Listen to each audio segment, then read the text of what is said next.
palakpakan natin ang ating Panginoon. Tayo po'y tumayo at tayo po ay manalangin.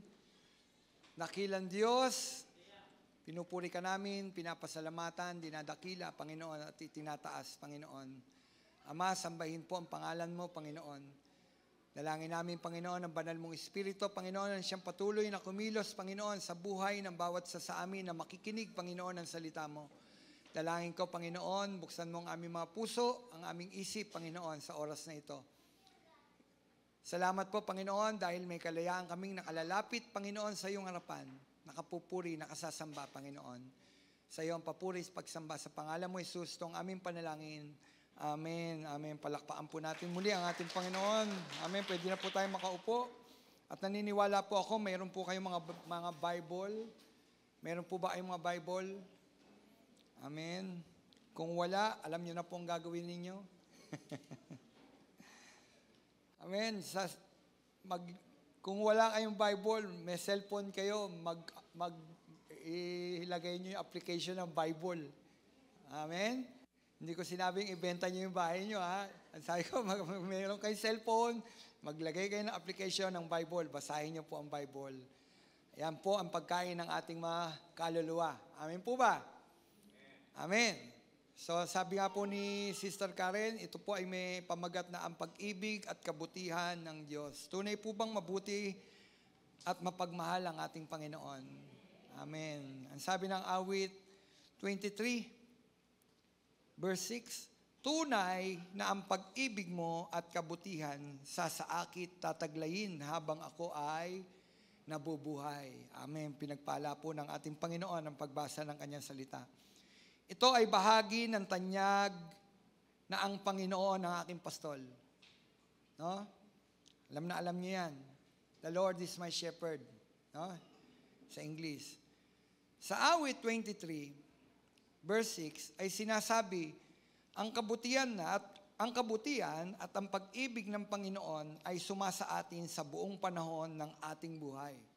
So habang tayo nabubuhay sa daigdig na ito, mga kapatid, yung pag-ibig at kabutihan ng Diyos nasa sa atin.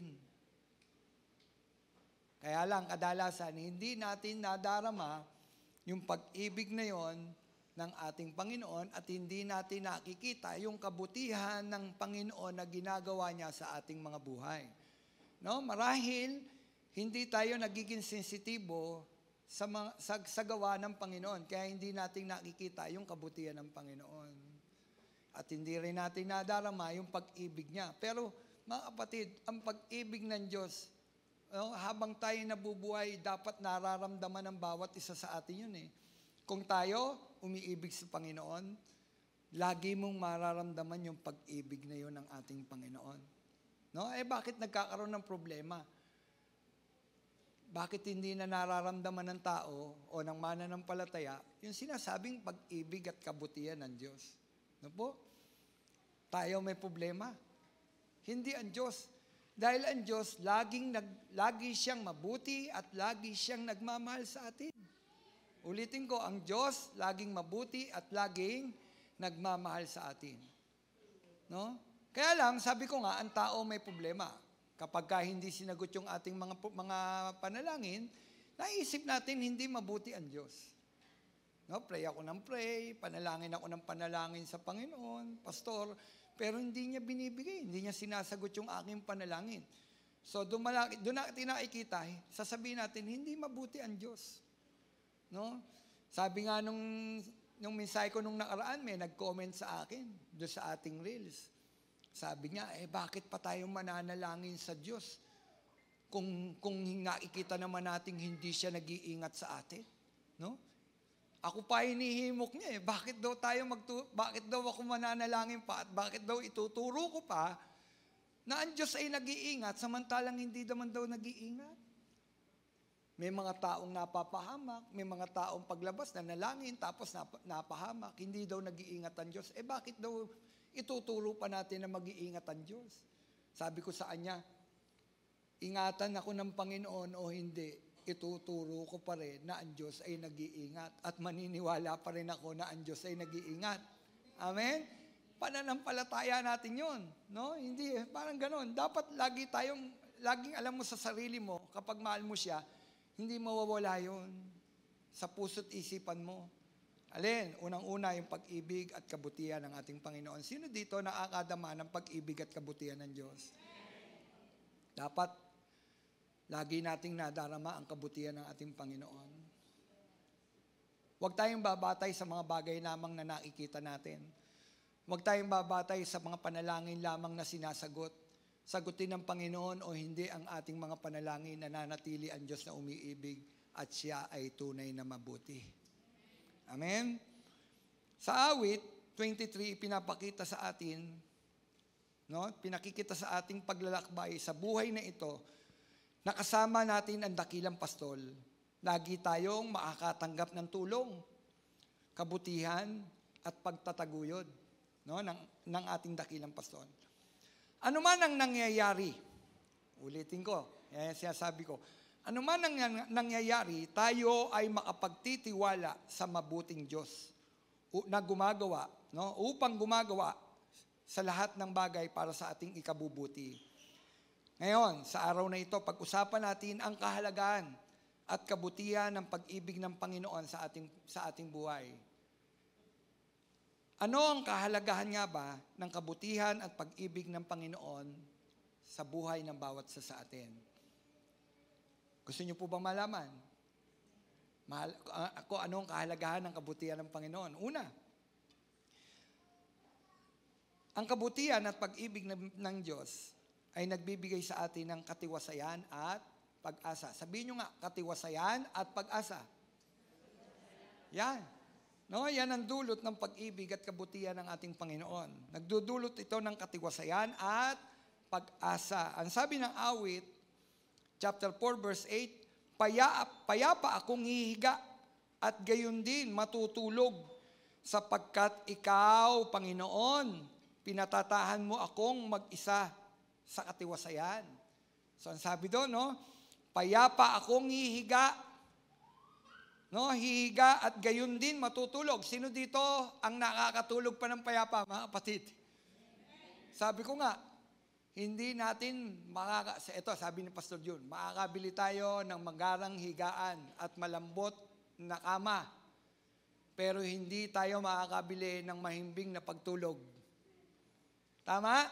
Kahit gaano kalambot, kahit gaano kalamig yung ating hihigaan lugar, hindi mo pwedeng mabili yung kapayapaan sa iyong pagtulog. Makakabili ka ng magandang kama, pero hindi mo mabibili yung mahimbing na pagtulog. Tama po ba yon? Pero sa Panginoon, ang sabi niya, ang sabi ng ating binasa, payapa akong hihiga at gayon din matutulog. Sapagkat ano? Sapagkat ikaw, Panginoon. Ang sabi doon, sapagkat ikaw, Panginoon, pinatatahan mo akong mag-isa sa katiwasayan. No? Sa katiwasayan. Ang kabutihan at pag-ibig ng Panginoon ay nagbibigay sa atin ng katiwasayan at pag-asa sa gitna ng mga pagsubok at pagdurusa. Mga kapatid, inuulit ko, nagbibigay ito ng ng pag-asa sa gitna ng pagsubok at pagdurusa. Sino dito ang dumaraan sa pagsubok? May mga suliranin. Iba-iba ang suliranin natin. Iba-ibang degree. Iba-ibang yanig. Merong mas naayayanig, meron namang hindi ganong naayayanig. No? Pero lahat po tayo nakakaranas ng pagdurusa. Nakakaranas tayo ng pagsubok sa buhay. Ngayon, ano ang katiwasayan? Kasi binabanggit dun Katiwasayan Bibigyan tayo ng Diyos ng katiwasayan at pag-asa. Ano nga ba ang katiwasayang kaloob ng Diyos? Ano yung katiwasayan na yon? Una, pag tayo, alam natin na ang Diyos ay mabuti, umiibig sa atin, binibigyan niya tayo ng pisikal na katiwasayan. Ano yon? Pisikal na katiwasayan. Ito ay ang pagiging ligtas mula sa mga panganib. Panganib na pisikal tulad ng karahasan, aksidente o sakuna. Pastor, bakit yung isang van na tumatakbo, galing sila sa church, Yun ang mga tanong eh. No? Galing sila lahat sa church, pagtitipon. Tapos buong pamilya niya namatay. Nabundol ng truck. Di po ba? Bumabiyahe sila pa uwi. Nabundol, patay lahat. Isa lang ang nabuhay. Yung ba'y nangangahulugan na ang Diyos ay hindi nag-iingat? No? Sabi, bibigyan niya tayo ng physical na katiwasayan eh. No? Ligtas daw tayo mula sa panganib tulad ng karahasan. Mga kapatid, ano man ang nagaganap sa buhay natin, manampalataya tayo. No? Ano man ang nagaganap sa buhay natin, parang ganito, ingatan man ako ng ating Panginoon o hindi. No? Magtitiwala pa rin tayo sa Diyos na ito na nagmamahal at nag-iingat sa atin. Yun na yung oras eh. Tama po ba? Yun na yung oras. Kaya nga yung tatay, ang sabi niya, pahiram lang naman sila sa akin ng Diyos. Kita nyo, alam niya, hindi niya sinisi yung driver.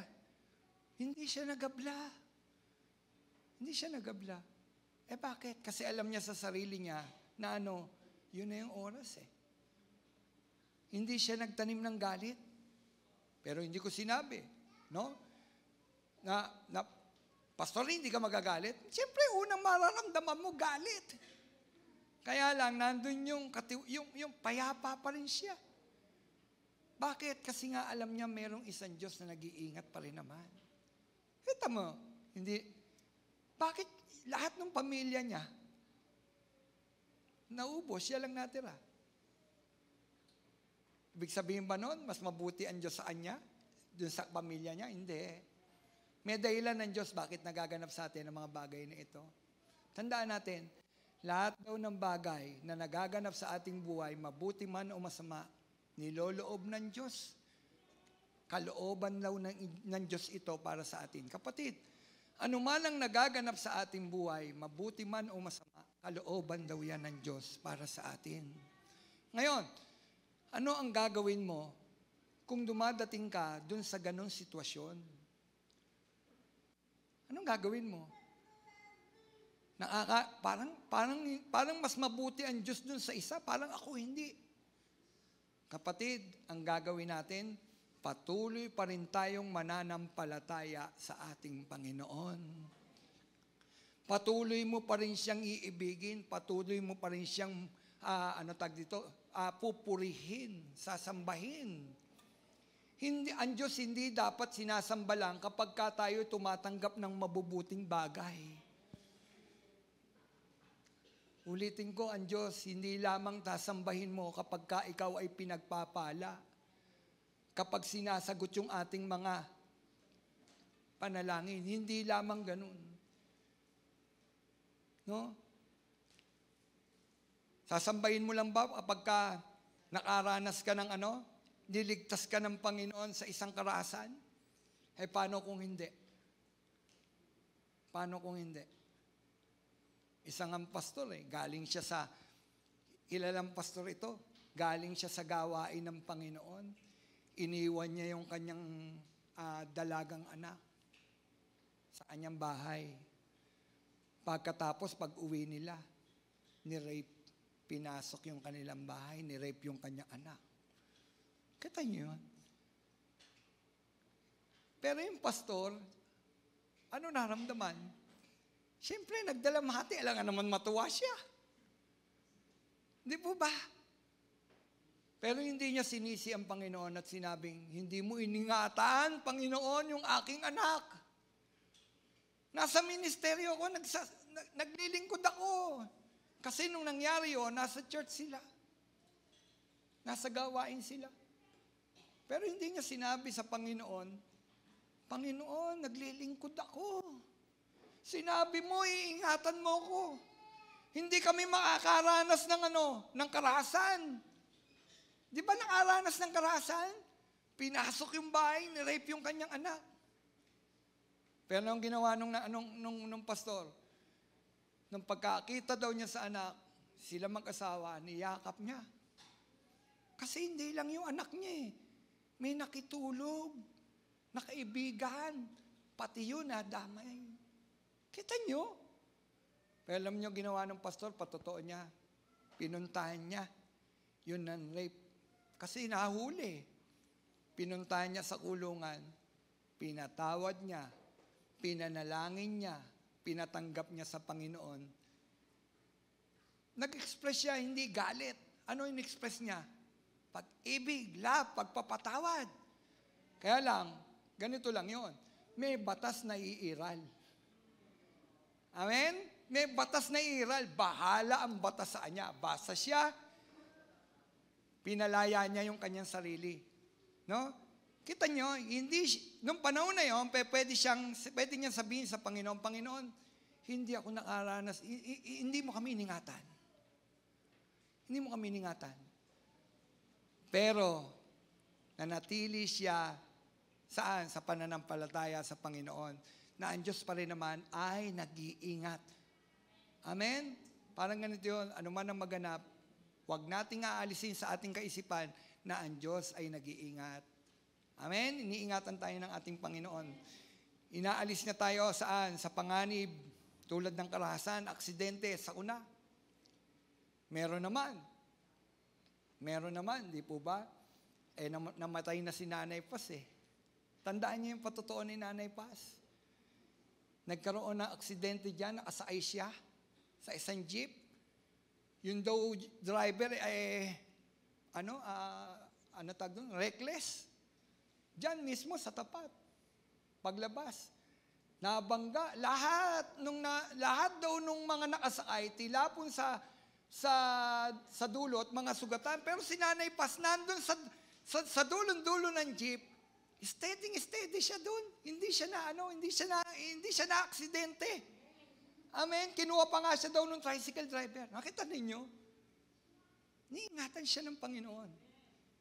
Pero hindi sa lahat ng pagkakataon gano'n na mangyayari at magaganap. May pangyayari na pa-aksidente tayo. Pero hindi mawawala yung ating pananampalataya na ang Diyos ay patuloy na nag-iingat. Amen? Kapatid, hindi mo lamang siya pupurihin at sasambahin kapag kainingatan ka niya.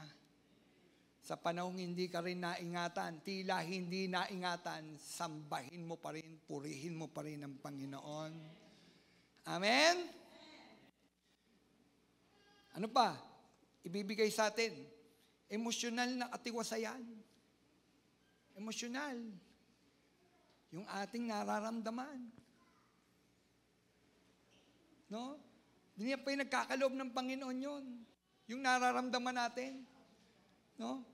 Yan yung pinagkakaloob ng Panginoon. Ano pa? Pinansyal na katiwasayan. Sino dito? Pinagpapala ng Panginoon. Pinansyal. Wala kayo, hindi kayo lahat pinagpapala ng Panginoon. Pinagpapala po ba tayo ng Panginoon? Amen. Oo. Tingnan ninyo. Oo. Kadalasan, hindi sapat yung nasa ating mga bulsa. At merong ilan na sapat, sobra pa nga. Tama? Pero hindi nangangahulugan, hindi ka love ni Lord. Ulitin ko, hindi nangangahulugan, hindi ka love ni Lord. Doon sa panahon na tila nagdarahop ka o kulang, kapag dumulog ka, nanalangin ka at nagtiwala sa ating Panginoon, nandyan ang saklolo ng ating Panginoon. Hindi mawawala yon.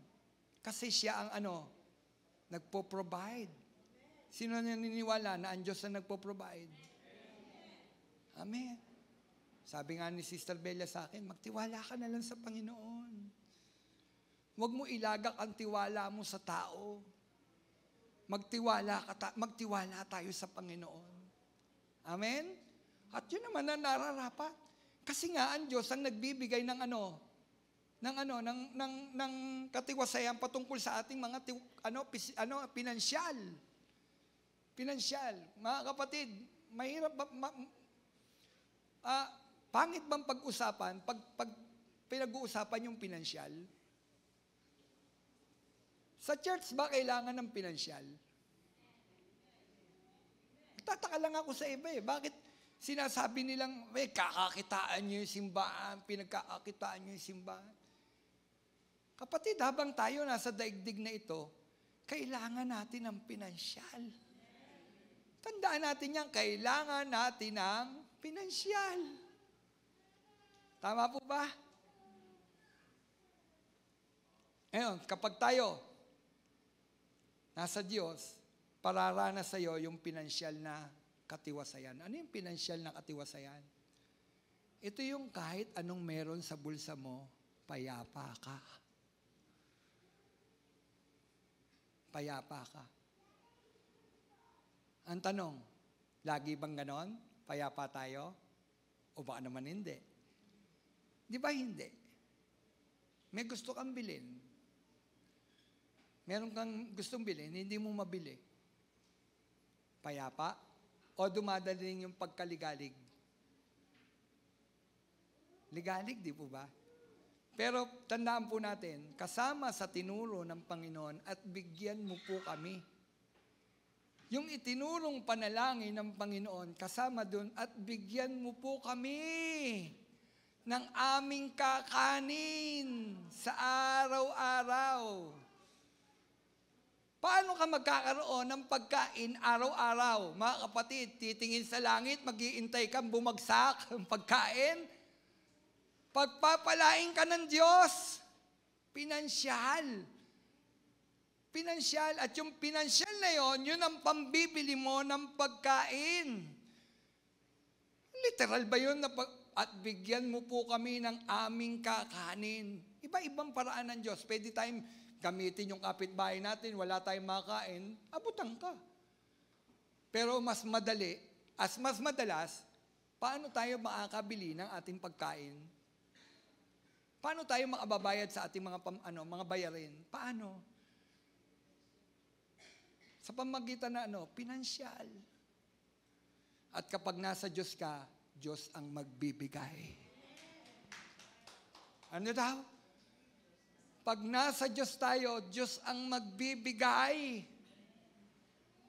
Ayan na naman, sasabihin na naman ng mga basher, prosperity gospel. Prosperity gospel. Balik mo kaya sa kanila. Tanong mo, hindi mo ba kailangan ng pinansyal? Ayaw mo bang pagpalain ka ng Diyos? Di po ba? Minsan nagiging ano tawag doon, yung mga hypocrite. Gamitin ko yung salitang hypocrite. Bakit? Pag pinagpapalaan ng Panginoon, kapag ang simbahan pinagpapala, ayaw nila. Kapatid, kapag pinagpapala tayo ng Panginoon, mag-praise the Lord, hallelujah ka. Ngayon, kapag dumating yung panahon na hindi ka pinagpapala, mag-praise the Lord, hallelujah ka pa rin. Ibig sabihin nun, ano man ang nagaganap sa iyo, pinagpapala kang pinansyal, hindi ka pinagpapala ng pinansyal, magpuri ka sa Diyos, paglingkuran mo pa rin siya. Dahil hindi nakabatay dun sa ating tinatanggap ang paglilingkod natin sa Panginoon. At ang Diyos rin naman, hindi siya nakabatay sa ating paglilingkod sa Kanya. Nakuha nyo? Ay, tamad ito, hindi ko pagpapalain. Hindi. Ang Diyos ay Diyos na mahabagin. Pakakainin ka ng Diyos. Pero may aral siya. Tandaan natin, huwag niyong pakainin ang taong tamad. Gusto niyo ng pinansyal na katiwasayan? Gusto niyo? Maging masipag ka. Sipagan mo. Galingan mo. Gusto mo pala ng katiwasayan financially. Galingan mo. Ulitin ko. Ano ibig sabihin ng galingan mo? Kung may trabaho ka, pag-igihan mo. At kapag ka ganon, naging mabuti kang katiwala, pag i-bless ka ng Diyos doon. Mahirap. Mihingi ka ng pagpapala kay Lord. Reklamo ka naman ng reklamo. Nung wala kang trabaho, Lord, bigyan mo ako ng trabaho. Nung binigyan ka ng trabaho, namang klaseng trabaho to. Ang baba-baba ng sahod, ano gusto mo? Mababang sahod o walang pera dahil wala kang trabaho? Hindi po ba? Reklamo kasi ng reklamo ang tao. Mga kapatid, anuman meron ka, pasalamat mo sa Panginoon. binebless ka ng Panginoon. Amen?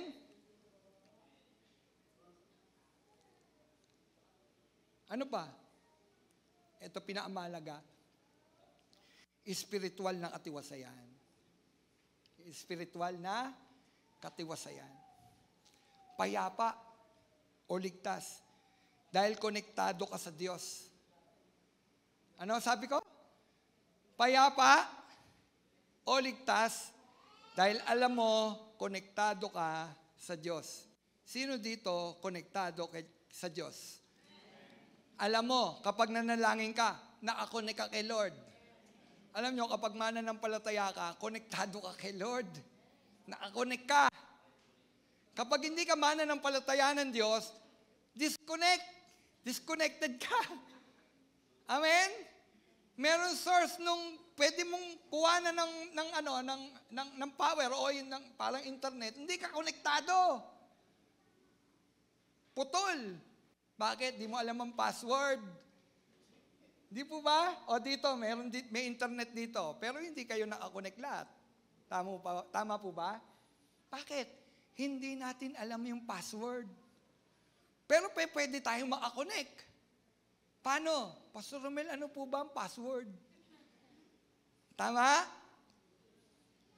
Bilang mananampalataya, paano tayo makakakonect kay Lord? Dapat alam mo yung password. Alam nyo kung anong password para makakonect ka kay Lord? Ha? Repent. Magsisi. Tapos accept. Sino i-accept mo? Si Jesus. Bilang Lord and Savior ng buhay mo. Si Jesus, ang kukonect sa Diyos at sa tao. Disconnected ka kapag wala. Sino? Si Jesus sa buhay mo. Hindi ka makakonect sa Diyos. Bakit? Kasi hindi ka kumukonect kay Jesus. Kapatid, ang password, Jesus. Para makakonect ka sa Ama, kailangan alam mo yung password.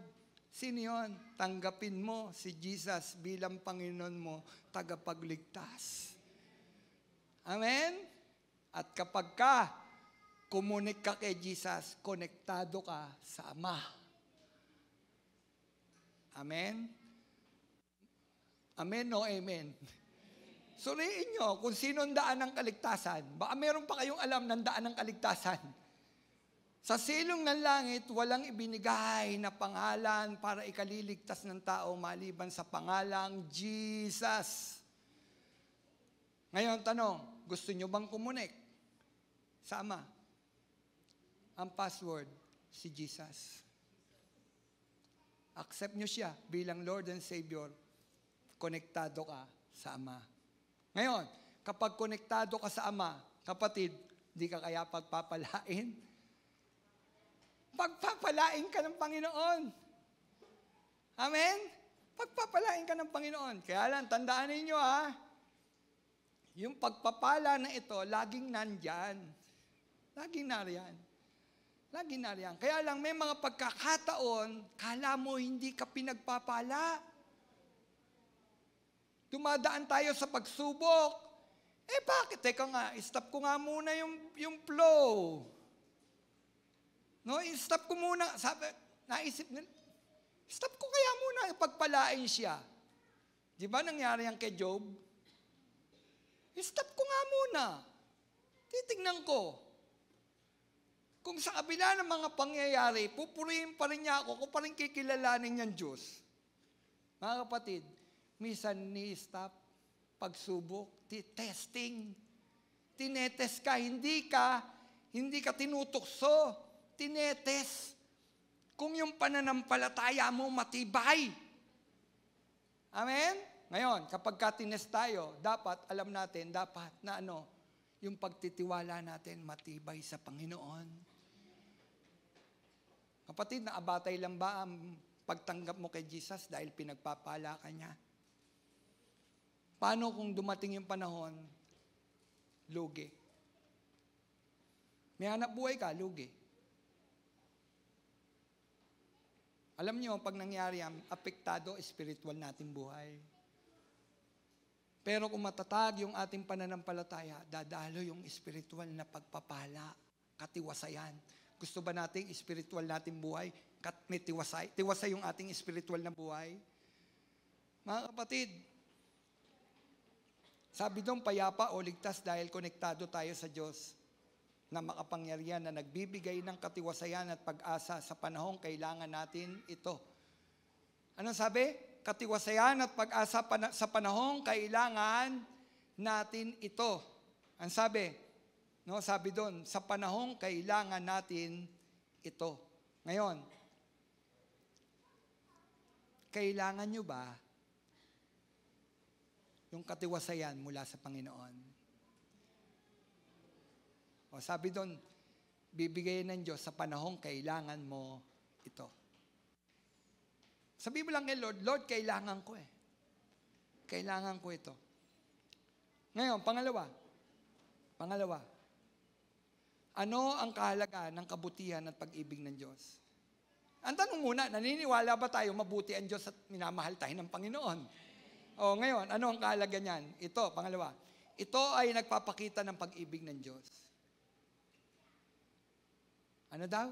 Ito ay nagpapakita ng pag-ibig ng Diyos. Ang sabi ng Jeremiah 29:11, ako lamang ang nakakaalam ng mga panukalang inihanda ko para sa ikabubuti ninyo at para dulutan kayo ng pag-asa sa inaharap. Mga kapatid, ito ay bahagi ng sulat ni Propeta Jeremias sa mga Hudyong ipinatapong bihag noong 597 BC.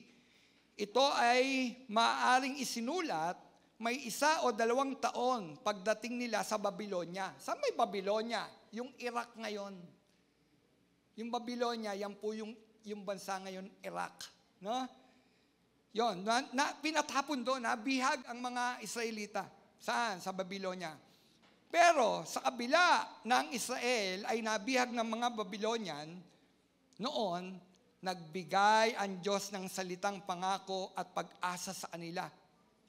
No, nagbigay ang Diyos ng salitang pangako at pag-asa na dapat nilang tanawin at panghawakan. And bakit pa sila nabihag? Alam niyo bakit nabihag ang mga Israelita noong mga panahon na yon at nadala sa Babylonia? Naapatapon eh. No, alam niyo bakit? Dahil sa pagtalikod. Dahil sa pagtalikod. Imbis na kilalanin nila ang Diyos, tumalikod sila sa Diyos.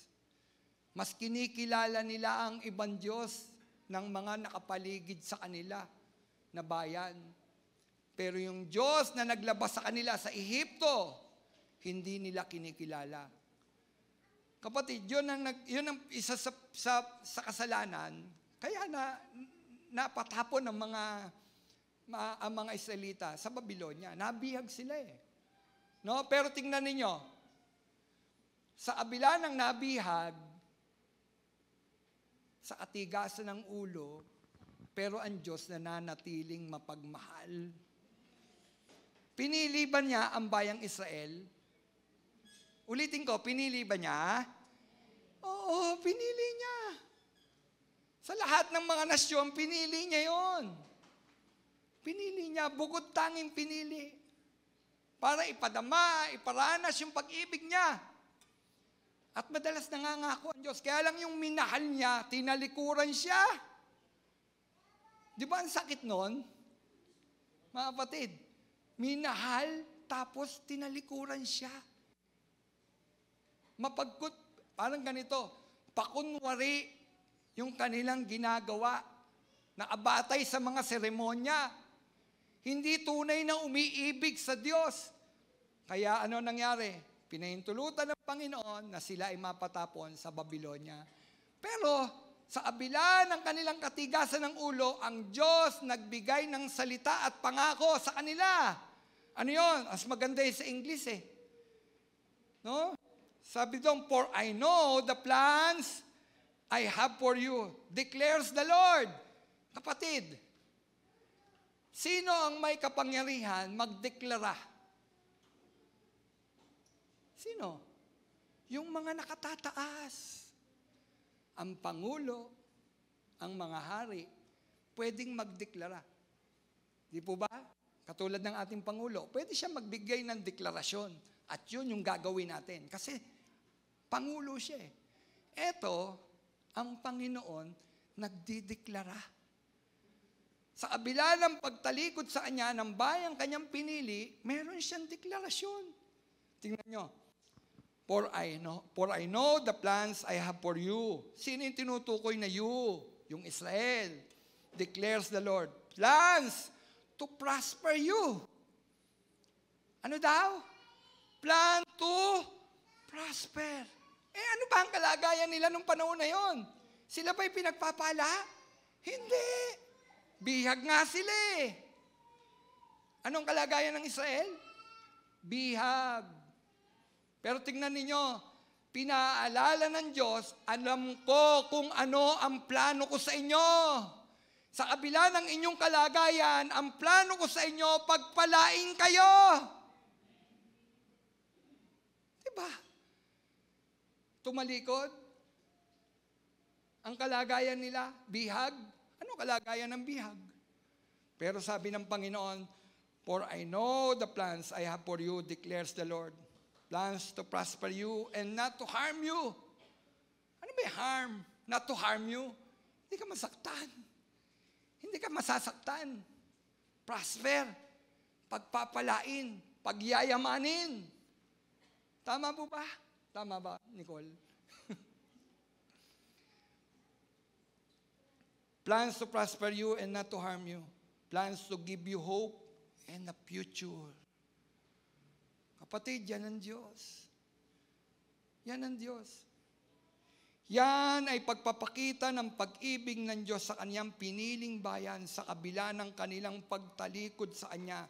Tapat pa rin at umiibig ang Diyos sa kanila. Kapatid, sa kabila ng ang tao, sumusuway, tumatalikod sa Diyos, ang Diyos nananatiling tapat sa kanyang mga pangako. Amen? Nananatili siyang tapat. Hindi siya katulad ng tao. Ang tao, yung pangako niya, hindi yun natutupad. Marami tayong mga pangako na hindi natupad. Pero ang Diyos, kapag nangako, totoo at tutuparin niya. Amen? Ngayon, sa ating mga sumasampalataya sa Kanya, na anak na si Jesus, gayon din ang pag-ibig ng Diyos. Kung ano yung sinabi ng Diyos sa bayang Israel, pwede mong panghawakan. Ano? Ano daw? Kung ano yung pinangako ng Diyos sa bayang Israel, sa pamagitan ni Propeta Jeremias, pwede mong panghawakan. Diba? Paboritong-pamborito natin yan. Lagi natin sinasabi, for I know the plans I have for you, declares the Lord. Di po ba? Pwede mong panghawakan, kapatid. No, sabi, huwag mong panghawakan yan. Bakit sinabi lang yan sa Israel? Oo, sinabi sa Israel. Kaya lang pwede mong panghawakan ang salita at mga pangako ng Diyos. Una, iisang Diyos yun. Iisang Diyos. Yung panilang sinasampalatayaan na Diyos, sinasampalatayaan mo rin Diyos. Amen? Ngayon, sa ating mga mananampalataya, sa kanyang anak na si Jesus, ganun din. Ang sabi ko nga, ang pag-ibig ng Diyos. Ang sabi ng John, chapter 15, verse 9, kung paanong iniibig ako ng Ama, gayon din naman, iniibig ko kayo. Manatili kayo sa aking pag-ibig. Wow! Diba? Kaya sabi ko sa inyo, pangawakan nyo eh. Pangawakan natin yun. Kung sinabi yun sa bayang Israel, di pangawakan mo rin. Eh bakit? Ang sabi doon, kung paanong iniibig ako ng Ama, sino yung iniibig ng Ama? Si Jesus, yung anak. Oh, iniibig nga kayo, no? Yan, sabi, iniibig nga kayo sapagkat ako'y iniibig ninyo at nananatili kayo sa akin, sabi ng Panginoon. No? Sorry, namali ako ng basa. Sorry. Ang sabi doon, paanong iniibig ako ng Ama, gayon din naman, iniibig ko kayo. Manatili kayo sa aking pag-ibig. Anong sabi doon? Manatili kayo sa aking pag-ibig. Sabi ni Jesus. Ano pa? John 16:27. Sapagkat iniibig nga kayo ng Ama. Iniibig nga kayo sapagkat ako'y iniibig ninyo. At naniniwala kayong nagmula ako sa Diyos. Sino dito naniniwala na si Kristo ay nagmula sa Diyos?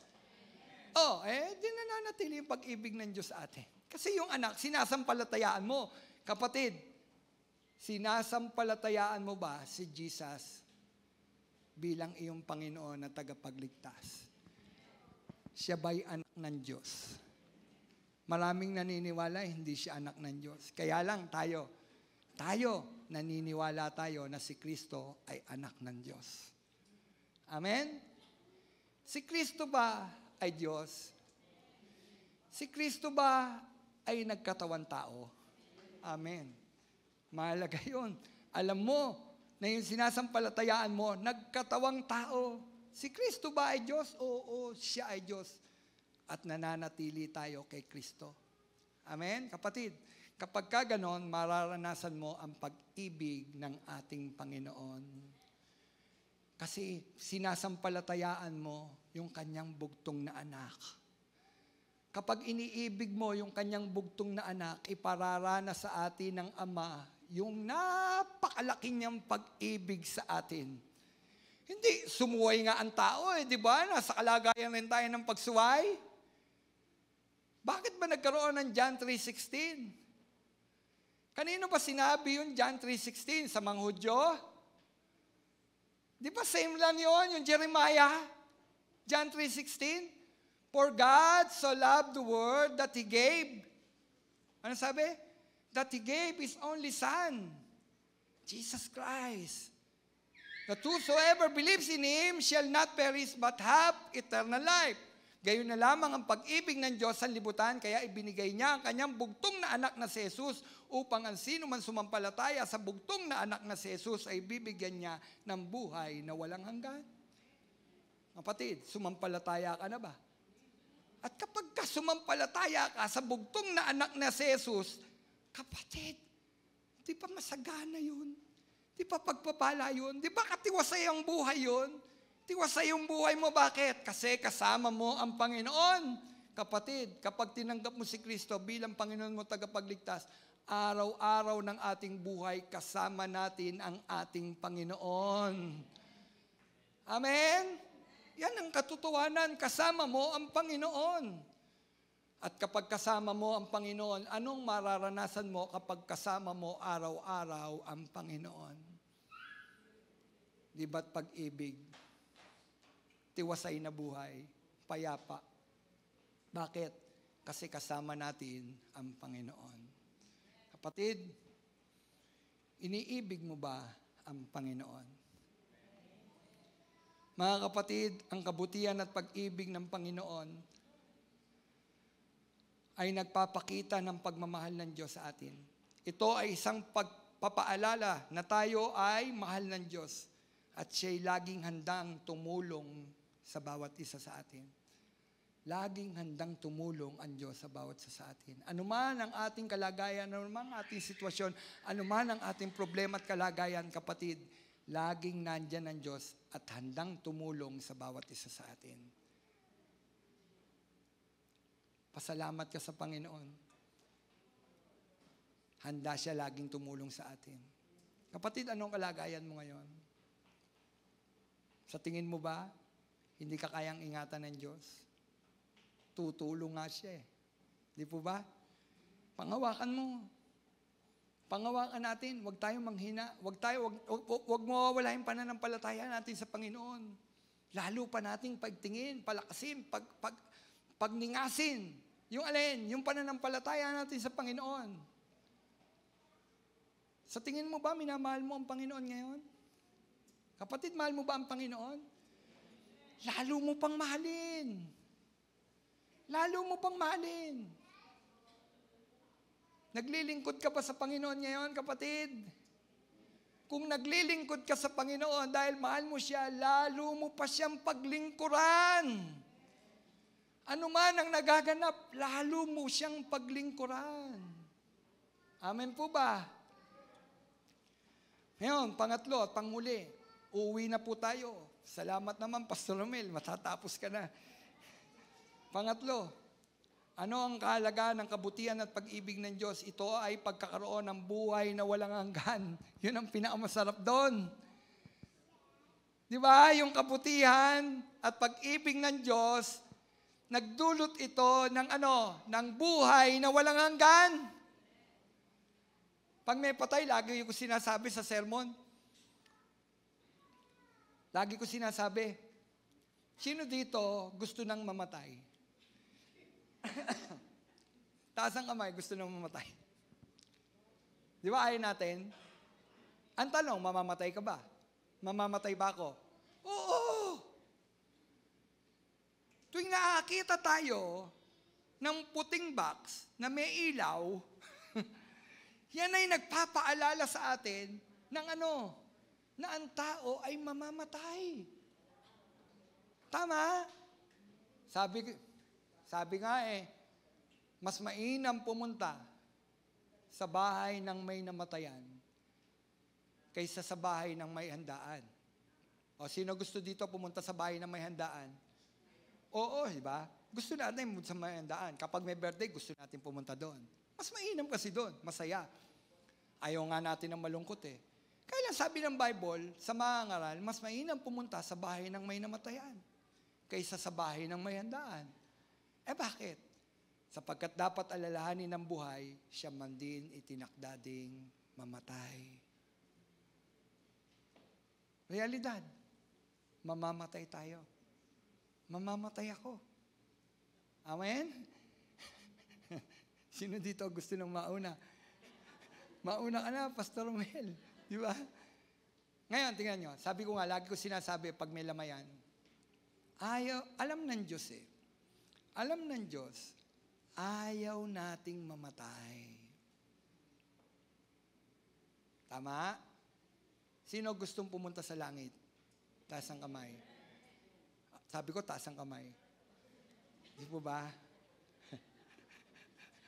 Gusto niyo sa langit. Pero ayaw natin mamatay. Paano ba papasok sa langit? Paano di ba? Ang gulo niyong kausap. Sabi nila ng gulo. Gusto niyo lang pala pumunta sa langit, pero ayaw niyong mamatay. Di ba? Realidad, ayaw natin mamatay. Correct. Sabi ko nga pag may lamayan, lagi ko sinasabi, alam ng Diyos yun. Alam ng Diyos, ayaw ng taong mamatay. Nakadisenyo naman talaga ang tao na hindi mamamatay Kaya nagkasala. At sa pagkakasala ng tao, ano naging kabayaran? Kamatayan. Mamamatay ka. Namatay yung spiritual mong buhay at namatay yung physical. Namamatay. Pero ang disenyo, hindi mamamatay. Kaya lang, matigas ang ulo ng tao. Ngayon, dahil ang pag-ibig ng Diyos, sobra-sobra. At ang kanyang kabutihan, sobra-sobra. Para yung kinatatakutan nating kamatayan, maputol, binigay niya yung kanyang bugtong na anak, si Jesus. Ano daw? Binigay yung bugtong na anak upang ang sino man sumampalataya sa bugtong na anak ay bibigyan niya ng buhay na walang hanggan. Everlasting life. Diba? Yan ang gusto natin, buhay na walang hanggan. Ayaw nga natin mamatay. Dahil ayaw niyong mamatay, ibibigay ng Panginoon. Sino man sumampalataya sa bugtong na anak na si Jesus, bibigyan niya ng buhay na walang hanggan. Di ba? Pagpapakita yon ng Diyos ng kanyang pag-ibig sa atin. Kapatid, yan ang Diyos. Yung pag-ibig ng Diyos, yan ay pinakita niya sa pamamagitan ng kapag sumampalataya ka sa Kanya, mayroon ka ng buhay na walang hanggan sa piling ng Diyos. Amen? At ang maganda pa doon, mga kapatid, sabi ko nga, hindi lang buhay na walang hanggan eh. Naisip nyo na ba na ikaw ay immortal?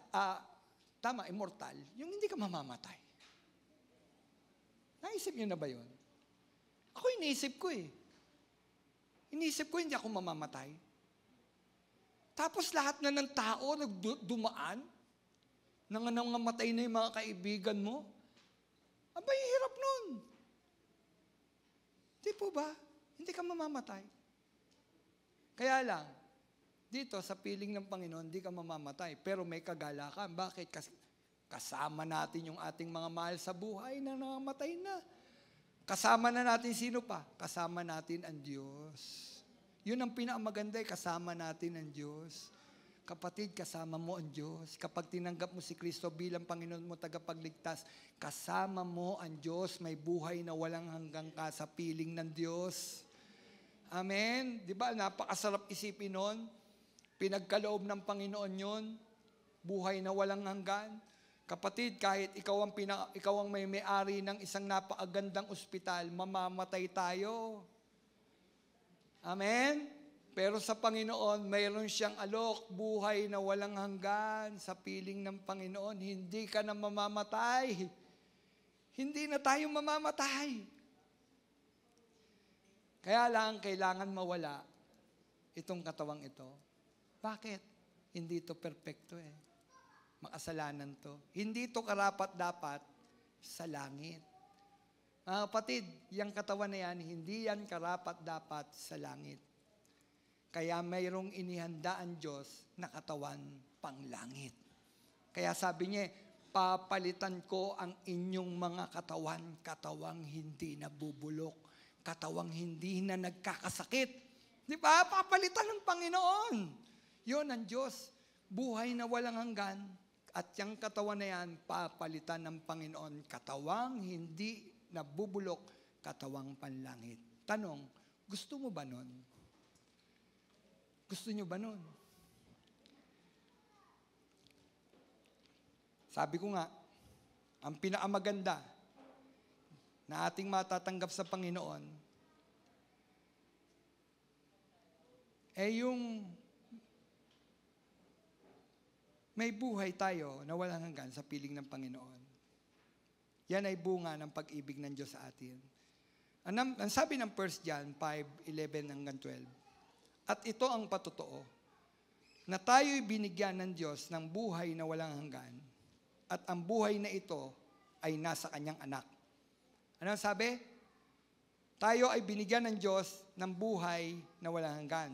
At ang buhay na yan ay na kanino? Kanino makukuha? Sabi ng Bible, nasa Kanyang anak. Nasa Kanyang anak. Kasi sino yung anak? Si Jesus.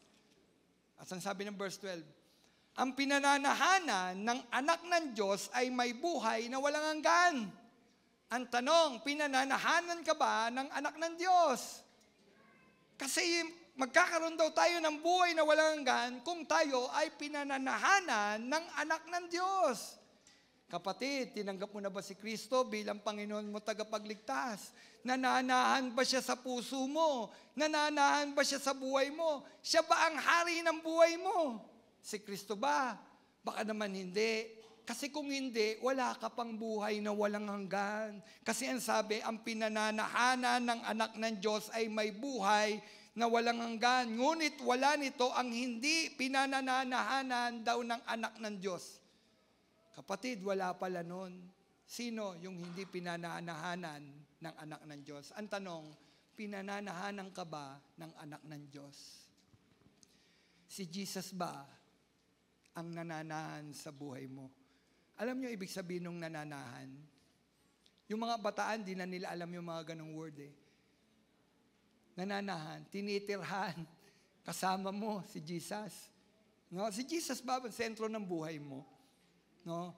Kung hindi mo siya, hindi si Jesus, ang sabi, wala ka neto. Wala kang buhay na walang hanggan. Realidad ng buhay. Ngunit kung pinananahanan ka ng anak ng Diyos, Kapatid, anumang oras kunin ng Panginoon ng ating buhay, alam natin, may buhay na walang hanggan tayo sa piling ng Panginoon. Yun naman ang pinakamasarap, di ba? Pinakamagandang bagay. Ang sabi nandiyan, chapter 5, verse 24, panghuli na po ito. Sinasabi ko sa inyo, ang nakikinig sa aking salita ay nananalig sa nagsugo sa akin, ay may buhay na walang hanggan.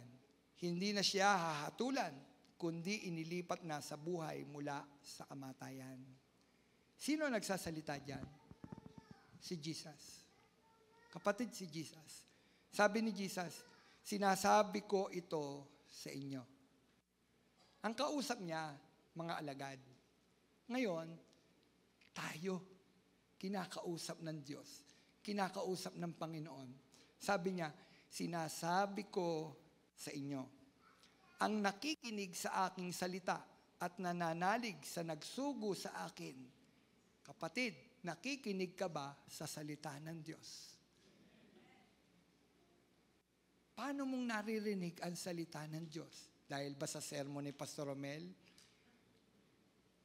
Alam nyo, para makarinig nyo ang tinig ng Diyos, kunin nyo ang inyong mga Biblia. Dahil yung sermon ko, pwede akong magkamali. Nakukuha nyo? Kunin nyo yung inyong mga Bible, buksan ninyo, manalangin ka sa Panginoon, sabihin mo, Panginoon, mangusap ka sa akin sa pamamagitan ng Biblia, salita mo. At doon magsasalita ang Panginoon. Habang binabasa mo ang salita ng Panginoon, mararanasan mo ang kabutihan ng Panginoon. Sino naaranas nung habang binabasa niya, yung salita ng Panginoon, daman-daman niya. Daman-daman niya. At tumutulo pa yung luha mo. Na dinig mo at alam mo, sinasabi ito ng Diyos sa iyo. Alam nyo, kailan nagaganap yon? Kapag tayo nagbabasa ng salita ng ating Panginoon. Kaya madalas hindi na natin naririnig ang salita ng Panginoon, hindi nating binabasa ang salita ng Panginoon. Sino nagbabasa noon ng mga pocketbook? Uso noon, pocketbook. Tama? Di ba taman-taman nyo? Tama? Bakit? Kasi binabasa ninyo. Sino nakikinig ng drama? Yung sinusubaybayan ninyo. Yung sa radyo, hindi na alam na mga kabataan to eh. Di ba? Sino na nakikinig noon ng Simatar? Di ba? Di ba may mga drama? Uy, ano na kaya nangyari? Di ba tama-tama mo? Parang kasama ka doon. At kapag may inaapi, nakikigalit ka. Inaapi nila si Maria. Di ba? Inaapi nila. Bakit ka nakikigalit? Kasi damandama mo, parang ang naroon. Nakikinig ka eh. Sino nanonood ng Korean movie? Di ba? Bakit damandama mo? Bakit mo damandama? Kasi bakit? Pinakikinggan mo eh. Pinanonood mo pa. Kaya damandama mo, kapatid, sa salita ng Diyos, paano mong madarama at nangungusap siya? Basahin natin. Basahin natin. Amen? Basahin natin. Kapatid, basahin natin ang salita ng Panginoon para maunawaan natin ang salita ng Panginoon. At magugulat ka na lamang, yung salita ng Panginoon, buhay na buhay sa buhay mo. Buhay na buhay. Kapatid, sinasabi ko sa inyo, sabi ni Jesus, ang nakikinig sa aking salita at nananalig sa nagsugo sa akin ay may buhay na walang hanggan. Nakikinig sa salita, nananalig sa nagsugo, ay may buhay na walang hanggan. Hindi siya hahatulan. No? Hindi na siya hahatulan, kundi ililipat na sa buhay mula sa kamatayan. Kapatid, hindi kamatayang pisikal ang tinutukoy dito, kamatayang espiritual. Kapag tinanggap mo si Jesus, mula sa kahatulan, ililipat ka ng Panginoon. Saan? Sa hindi na hahatulan. Di ba ang sarap nun? Maririnig mo sa Panginoon, ano sabi ano yung verdict ng Panginoon? Not guilty. Ang tanong, guilty ba ang tao na nagkasala? Pero magtinanggap mo si Jesus bilang Panginoon, tagapagligtas, pagdating ng kahatulan, sabihin ni Lord, not guilty. Not guilty. Alam niyo bakit not guilty? Kasi sumampalataya ka na eh. Pinawalang sala. Sino dito pinawalang sala na naman, Panginoon? Bakit ka napawalang sala? Dahil kay Jesus. Dahil sa bugtong na anak, si Jesus. Kapatid, pinawalang sala na tayo. Lahat ng yan, dahil yan sa kabutihan at pag-ibig ng Diyos sa bawat isa sa atin. Bawat araw nawa na dumating sa ating buhay, maranasan natin ang kabutihan at pag-ibig ng Diyos sa buhay ng bawat isa sa atin. Kapatid, huwag kang babatay sa mga bagay na dumarating lang sa iyo at yun ang magiging sukatan mo ng pag-ibig ng Diyos sa iyo. Tandaan natin at lagi nating panampalatayaan, pag-ibig ng Diyos ay hindi nagmamaliw. Ang awa niya ay walang hangganan. Ito'y laging sariwa bawat umaga. Katapatan mo'y dakila, tapat ka't dakila. Pinaalala ng kantang yan na ang pag-ibig ng Diyos hindi nagpapago. Ito'y laging sariwa bawat umaga. Bago ng bago. Bawat umaga, pagkagising mo, iniibig ka ng Diyos. Sariwa bawat umaga. Tapat at dakila. Di ba? Yan ang ating Panginoon Diyos. Ngayon, kapatid, nasa pagkalinga ka ba ng isang Diyos na nagmamahal, sa isang Diyos na nagbibigay ng katiwasayan ng buhay? Kung sa tingin mo, kailangan mo si Jesus, tanggapin mo siya. Repent. Magsisi sa ating mga pagkakasala at tanggapin natin ang isang Diyos na nagmamahal. Tanggapin natin siya sa ating mga puso at papasok ang Diyos sa ating mga puso. Si Jesus, mananahan sa ating mga buhay. Paghaharian tayo ng Diyos. At ang maganda doon, ano yung regalo? Buhay na walang hanggan. Ano man ang maganap sa atin, may buhay na walang hanggan tayo sa piling ng Panginoon. Amen? Kapatid, sino ang gusto ng buhay na walang hanggan? Tayo po'y tumayo. Gusto mo ba ng buhay na walang hanggan? Sa piling ng Panginoon. At mula sa kahatulan, ililipat tayo sa walang kahatulang buhay. Hindi ka nahatulan ng Panginoon. Pinawalang sala ka na ng Panginoon. Sa abila ng tayo ay nagkasala. Madumi, maraming pagkakasala. Pero dahil sa kabutihan ng Panginoon, kapatid, sabi lang manampalataya Manampalataya tayo sa bugtong na anak na si Jesus. Bibigyan niya tayo ng buhay na walang hanggan. Tanggapin mo siya sa buhay mo bilang Diyos mo, tagapagligtas. Kapatid, kapag ka-Diyos, siya ang Panginoon mo, meron kang itatapon meron kang itatangi meron kang iaalis sa buhay mo Hindi na ikaw yung Diyos ng buhay mo. Dati kasi nung hindi pa si Kristo, tayo ang Diyos natin, sarili natin, kung ano yung gusto natin, yun ang gagawin natin. Kasi Diyos natin, sarili natin, kung ano yung gusto natin, yun ang ginagawa natin. Kapatid, kapag ka gusto mo si Kristo, tanggapin sa puso mo, si Jesus na ang masusunod sa buhay mo, hindi na ang sarili mo. Hindi na ikaw ang hari ng buhay mo, si Jesus na ang hari ng buhay mo. At kung gano'n naman, ingatan tayo ng Panginoon At bibigyan kanya pa ng buhay na walang hanggan. Ito maganda doon, may laan ng Diyos, mismong tahanan ng Diyos, nilaan niya para sa mga anak niya. Nilaan ng Diyos para sa mga taong magtitiwala, tatanggap kay Kristo bilang Panginoon tagapagligtas. May nilaan ng Diyos sa bawat isa sa atin. Ano yun? Sabi nga, mismong tahanan niya, inihanda ng Diyos para sa atin, sa bahay ng aking Ama. Kapatid, lagi kong sinasabi ito para laging nagpapaalala sa atin na ang ating pananampalataya ay hindi mawawala ng kabuluhan. Dahil mayroon kayong tinatanaw na hindi lamang dito sa daigdig na ito. Ang tinatanaw na natin ay yung pangwalang hanggan. Sa bahay ng aking Ama ay maraming silid. Sabi ni Jesus, at ako'y paroroon upang ipaganda kayo ng inyong matitirhan.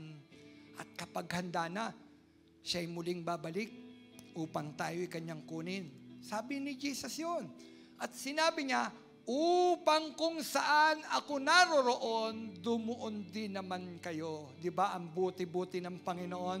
Mismong tahanan niya, nilaan niya para sa mga sasampalataya sa Kanya. Mismong tahanan niya para sa iyo, kapatid. Ang buti ng Panginoon.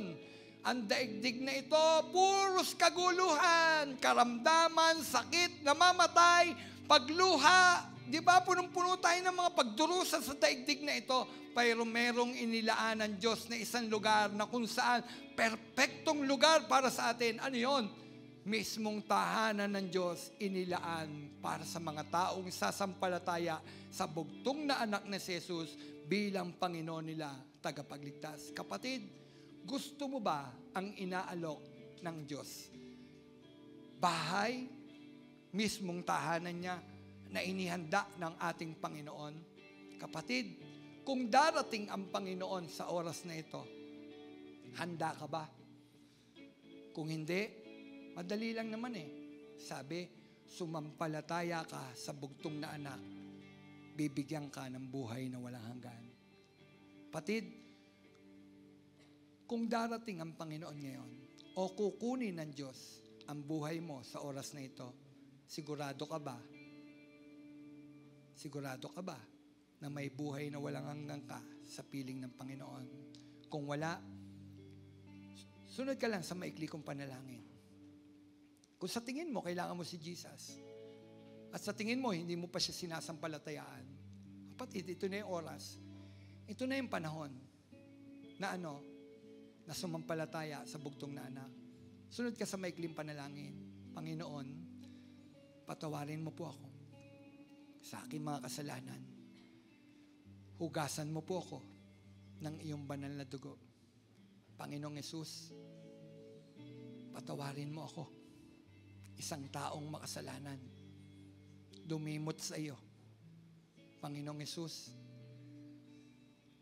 sa araw na ito, ako po'y nagpapasya na tanggapin kita sa aking buhay bilang Panginoon ko, Diyos at tagapagligtas. Panginoong Hesus, iparanas mo po sa akin ang pag-ibig mo, ang kabutihan mo. Panginoong Hesus, isulat mo po ang aking pangalan sa aklat ng buhay upang anumang oras kunin mo ang buhay na ito, ligtas ako. Salamat, Panginoon, mayroong kang laan, buhay na walang hanggan sa bawat sa amin. Pagpapakita ng kabutihan mo at ng pag-ibig mo sa amin. Salamat, Panginoon. Amen. Ako na lang mananalangin. Panginoon, sila nananalangin, Panginoon, ng pagtanggap sa iyo, Diyos. Nagsisi sa pagkakasala. Lord, iparanas mo ang kagalakan ng kaligtasan sa oras na ito. Iparanas mo ang pag-ibig mo, Panginoon. Pag-ibig na hindi nagmamaliw bawat araw, bawat umaga, bago ng bago, Panginoon. At ang kagalakan ng kaligtasan, iparanas mo, Panginoon. Iparanas mo. Salamat po, Panginoon. Salamat po. Kilala mo sila, Panginoon. Salamat po. Sa iyong papuri, sa iyong pagsamba. Ama, salamat sa kalayaan na kami nakalalapit, Panginoon. Nakasasamba sa iyo. Sa pangalan mo, Jesus, ang aming panalangin. Amen. Amen. Pagpalain po kayo ng Panginoon.